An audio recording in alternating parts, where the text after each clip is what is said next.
किशनगढ़ से श्रीमती सुशीला पाटनी, इनकी जिज्ञासा है, महाराज श्री जैन धर्म के अनुसार हमको दीपावली कैसे मनाना चाहिए? कृपया महाराज श्री इस विषय में भी आपका मार्गदर्शन चाहते हैं। बहुत बड़ा विस्तार है, लेकिन फिर भी संक्षेप में बता देता हूँ।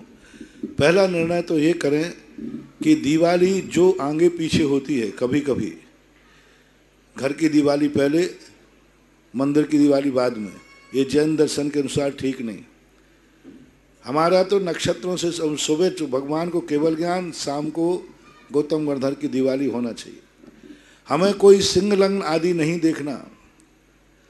हमारा तो एक ही है, गोधूली में दिवाली होना चाहिए, रात्रि होने के पहले, अंधेरा ना हो पाए उसके पहले पहले दिवाली घर की पूजन होना चाहिए।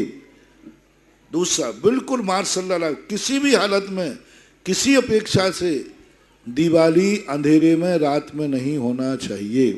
घर की दिवाली, दिवाली पर फटाके नहीं होना चाहिए। महान अशुभ अमंगल, ज्योतिष शास्त्रों के अनुसार किसी मांगलिक दिन बारूद का दर्शन करना भी अमंगलिक है, बारूद दिख जाना अमंगलिक है, बारूद की गंध अमंगलिक है, बारूद सामने आ जाना अमंगलिक है। ज्योतिष शास्त्र के अनुसार बता रहा हूँ। कोई भी विस्फोटक सामग्री अमंगलिक होती है, चाहे वो फुलझड़ी क्यों ना हो, उसमें बारूद है। फटाके तो ये अमंगलिक हैं। साल भर तुम्हारा मंगल नहीं हो रहा है, अमंगल हो रहा है। कई लोग महाराज फुलझड़ी तो जला दो, जलाइए फुलझड़ी, लेकिन अमंगल है। आप बच्चे के लिए अमंगल कर रहे हैं, अशुभ कर रहे हैं। एक फटाके कदापि नहीं फूटना चाहिए। बाजे बजवाओ, नगाड़े बजाओ, घंटे बजाओ, झालर बजाओ, ढोल तमाड़े बजाओ, कोई बाधा नहीं है, लेकिन फटाका नहीं। फटाका अशुभ है, अमंगल है, तो फटाके का प्रयोग नहीं करना। दूसरा, दिवाली कैसे मनाना? घर में सब लोग, पूरे लोग, जैसे मंदिर में अपन पूजन करते हैं, सब लोग नहा धोकर के शुद्ध वस्त्र पहने, धोती दुपट्टा पहने, भगवान महावीर स्वामी और गौतम गणधर की तस्वीर सामने हो। बस दो ही तस्वीरें होना चाहिए, गौतम गणधर और महावीर स्वामी। तस्वीरें मिल जाती हैं सिंबॉलिक रूप से, तस्वीर रख लो प्रतीक के रूप में, उसकी पूजा नहीं करवा रहा हूँ। एक जिनवाणी शास्त्र रख लीजिए, और जिनवाणी रख करके और अष्टद्रव्य से पूजा करो। सब लोग वैसे ही थाली लगाएं, 10 जोड़े हैं तो 10 थाली लगाओ, 10 जोड़े बैठो, जैसे विधान में बैठते हैं। बढ़िया चौकी वौकी लगा के बैठो और बढ़िया ठाठ से भगवान की पूजा करो अष्टद्रव्य से। महावीर अष्टक पढ़ो, जो भी तुम्हें जितना पढ़ना है, और उसके बाद विसर्जन करके दीपकों के पास में अपना एक 16 दीपक रखो।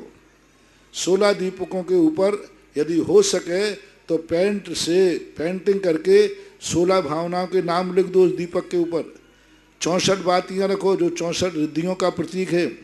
गणधर परमेष्ठी और महावीर स्वामी को 64 रिद्धियाँ प्राप्त हुई थी, तो 64 की 64 बाती, 64 रिद्धियों से संपन्न थे।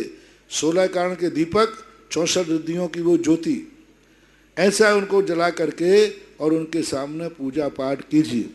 अब कहाँ पूजा करें? घर में कि दुकान पे? घर में ही करना, दुकान की मनाही नहीं है, लेकिन एक स्थान पे पूजा कर लो बस, सब स्थान पे करने की जरूरत नहीं। अच्छा है घर में कोई जो स्थान ईशान कोण में हो, पूजा का स्थान हो, अथवा जहाँ तुम्हें सुविधा पड़े वहाँ पर बैठ करके सब लोग पूजन करो। अधिकतम उन दीपकों को ले जा करके मांगलिक के रूप में आप अपनी फैक्ट्री, दुकान आदि में पूजन के बाद उन दीपकों को मांगलिक के रूप में अपने प्रतिष्ठानों में रख सकते हो।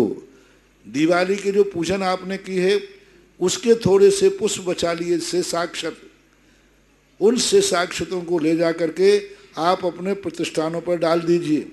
शेषाक्षत पूज्यवर जिनसेन स्वामी महापुराण के अंदर जब चक्ररत्न की उन्होंने स्वीकार किया तो पुष्पों का क्षेपण करके उसका मांगलिक किया। तो पुष्प ले जाइए बस, इससे ज़्यादा नहीं। रिश्तेदारों के मांगलिक करना है तो आप अपना एक दीपक उठा करके उनके दरवाजे रखाइए, उनको दे रखिए, जिससे मेरे रिश्तेदार का भी मांगलिक हो, संभव हो। तो ये संक्षेप से दिवाली की है।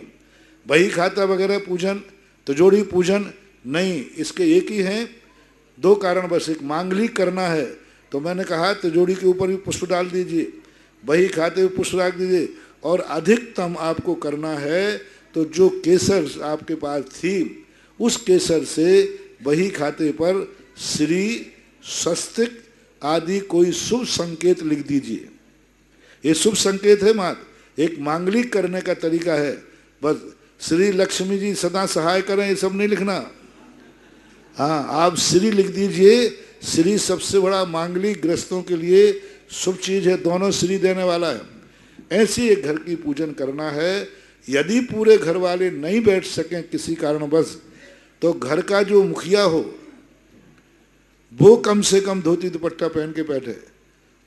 मुखिया यदि अस्वस्थ हो तो वो अपने प्रतिनिधि के रूप में घर के किसी दशरथ को नहा के धुला करके पूजा में बैठा ले, सब पूजा पढ़ें और वो वहाँ अर्घ चढ़ावे। उस स्थान पर खाना पीना नहीं करना। कोई नारियल वगैरह फोड़कर खाना पीना है तो पूजा के बाद बाहर जाके खाइए, उस स्थान पर नहीं। उन दीपकों में जब तक घी है सुरक्षित करके जीव न गिरें। बीच का एक मध्य दीपक हो सके तो जला के रखे रहो, वो जलता रहे, रात भर जलता रहे। निर्माण स्थल के ऊपर उल्लेख आता है जहाँ भगवान का मोक्ष होता है वहाँ एक दीप का प्रज्वलन करते हैं देवता आकर के और उस स्थान को। तो एक जो दर्शन विशुद्धि वाला या कोई बड़ा दीपक है उसको किसी जाली आदि से ढांक दीजिए, रात भर जलता रहे। लेकिन दीपक रात भर जले तो उसके साथ में परिवार के सभी लोग अथवा कोई एक व्यक्ति रात भर वहाँ बैठा जागरण करे, माला फेरे, जागरण करे और माला फेरे, ध्यान करे, जो भी करना। अखंड पाठ करो भक्तांबर का, नमोकार मंत्र का, रात्रि का मांगलिक करना है, सब बढ़िया भक्तांबर में उपयोग करो, लेकिन रात में पूजा नहीं करना। तो ये संक्षेप में पूजा है और संक्षेप की पूजा यही है। बाकी के लिए एक किताब सबसे पहले बहुत मिथ्यात था, तो शायद 1998 की किसी की सन मुझे याद नहीं है, जब मैंने देखा कि आप लोग तो पूजा ही भूलते जा रहे, सारे हमारे सम्यक व्यवहार मिथ्या होते जा रहे। जिससे पूछा वो कहता लक्ष्मी जी की पूजा, जिससे पूछा वो धन दौलत की पूजा, किसी को मालूम नहीं, और सब मिथ्यात की तरफ जा रहे थे। किसी के यहाँ कोई कैलेंडर रखा, किसी के यहाँ कोई कैलेंडर रखा, महावीर स्वामी का कैलेंडर ही नहीं है। तब फिर जाकर के एक पूजन विधि पूरी की पूरी दीपावली पूजन विधि कैसे होना चाहिए इसको निकाला था, सब शिवरार्थियों को दिया था, जिन पूजा में छपा हुआ है। जो शिविर में पूजा के लिए किताब छपती है, एक जिन पूजा है किताब भी है। अच्छा किताब आ गई जी, जिन पूजा है तो उसमें छपा। और अभी एक किताब आर के बारवल वालों ने सबको छपवाई है, बहुत अच्छी। उसमें सारी विधि जो मैंने अभी बताई उसमें विस्तार से लिखी हुई है। आपको क्या करना, 64 रिद्धियों के अर्घ चढ़ाओ। क्या अर्घ है 64 रिद्धियों के? कहाँ दुनिया में भटकते हो? इतनी शक्तियां हैं, इतनी शक्तियां जैन दर्शन में हैं।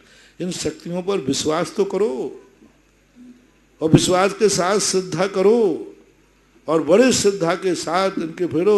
64 रिद्धियों में एक से एक रिद्धियां हैं।